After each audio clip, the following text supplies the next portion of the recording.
Morning. Ayan. So, the time is already 5.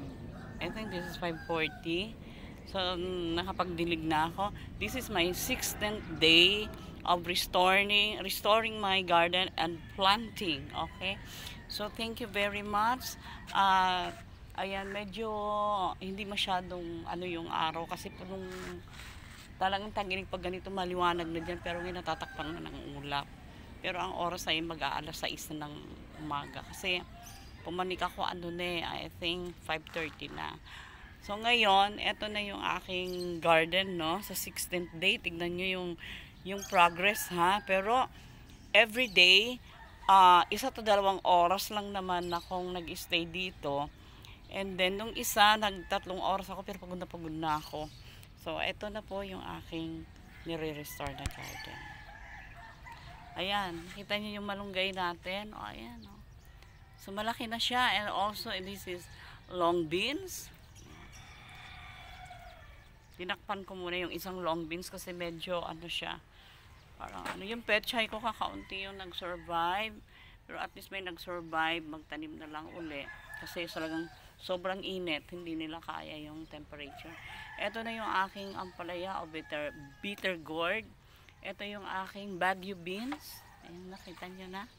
So, ang ganda na. Yung aking, wala pang dahon, yung aking malunggay, yun lang sa corner, ang mayabong. Ito ay, kasi yung sa corner is seed, buto po yun. Ito ay mga stem. Pero alam ko na rin yung kanilang dahon. So, Baguio beans uli. Ito yung patola. Ayan. O, ito na yung bagong nagawa kong, extension ng flower pot. Talaga, ayan, o. Gahakot ako ng hollow blocks, ha. O, nakita nyo? O, ganyan nakaganda yan. So, hindi pa masyadong, wala pang lupa. Ito na yung upo. Nilipat ko na. Actually, meron pang naiwan doon isang upo. Ililipat ko pa rin. Kasi dapat dito sila. Ang hindi ko lang ililipat ay yung aking mais. Sa sako na lang talaga sila. So, ayan. So, alam niyo ako, tuwang-tuwa ako talaga. Dahil sa nare-restore ko unti-unti. And also, kung makikita niyo, malinis na dito. Ano pa ako? Malinis na. So, mamasama sa akin tong plywood. Pantakip ko kasi yan eh. Ayan. So, ito yung aking rini pot na snake plant. O, di ba maganda na siya? Ayan, niripot ko yan. Ayan, ito yung aking desert rose. Nilagay ko na, inakyat ko na muna. Ayan. So, unti-unti ko na siyang naayos. O, ito yung aking bougainvillea. Ayan. Kahapon nagluto ako, hindi na ako bumili. Nagluto ako ng munggo, yung malunggay leaves ang aking inilagay. Hindi na ako bumili, pumitas na lang ako ng malunggay. Ayan, so nakatipid na ako ng 10 pesos. Ayan. So, ito na rin yung aking kangkong. Nakita nyo? Super laguna nung kangkong. Oh. At ito na yung kamote.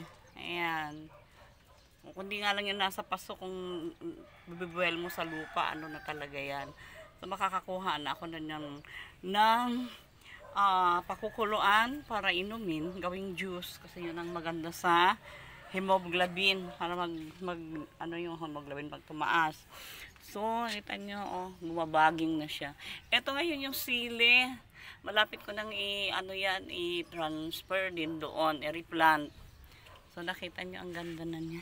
So, konting na lang. Ayan. May tinanim din ako ditong papaya. Meron pa ako hindi naliripat. So, here, ito naman ang gagawin ko sa ngayon. Aalisin ko na kasi ang cactus. Sinasako ko na para ipatapon na. Kasi ayoko na may mga tinik-tinik. Ito nireplant ko rin ito. And also this one. Ayan, mga nireplant ko yan. Ayan, ganda na, no? Ayan. Replanting para gumanda. Kasi ang halaman, pag hindi mo nireplant, puro na kasi siya ugat. Halos wala ng lupa. So, ayan, nireplant ko. Ito, ang ganda na rin ng, this is very good in cooking. I-dry up nila. Ano to eh? Nakalimo. Oregano. Yan. Pwedeng sa pagluluto, i-dry nyo lang siya. And then, maganda rin to sa bata. Pag may sipon ng bata, pakuluan nyo at ipaunom nyo. Ayan, so, this is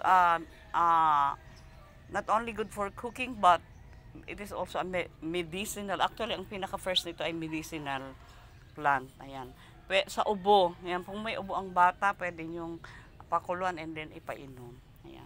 So, ito ngayon ang gagawin ko ngayon umaga. Bye! Ayan. Magsisimula na ako kasi yung araw nandun na naman. Siguro magstay lang ako ng mga 1 hour and a half. Pero kung medyo hindi mainit, pwede mag 2 hours ako. Thank you very much for watching my video. Bye and God bless you.